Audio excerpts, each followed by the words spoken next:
Cherkaoui, the manager of TRT World's Research Center. Tarek, good to have you on the NewsHour.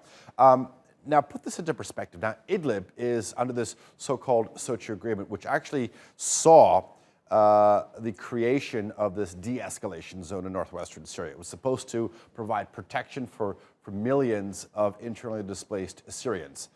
Russia was one of the main signatories of this, but last year, we all know that Russia started this fierce campaign to retake Idlib province. Why sign an agreement and then obviously push ahead with this campaign?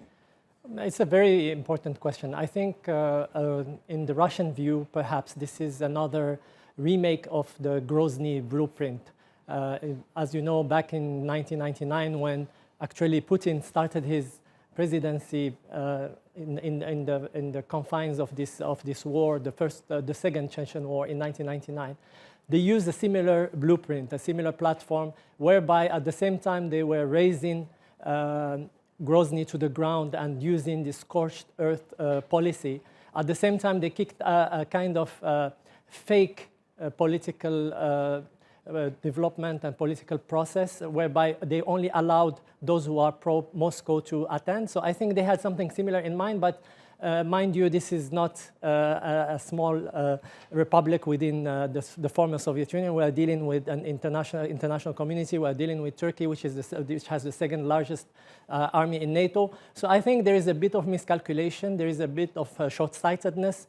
And I think it's going to be counterproductive unless they reverse course. It's interesting you make that connection with the Grozny doctrine. I was reading about it this morning too.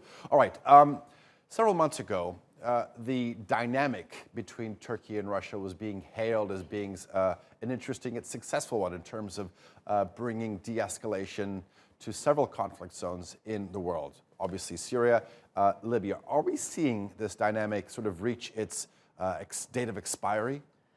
I think, first of all, we should give credit where it's due. I think credit is due to the very vibrant Turkish diplomacy. I mean, this is an attempt to reverse a medieval course of action, which is siege warfare and all the kind of mayhem and death that is imposed on, unfortunately, civilian populations.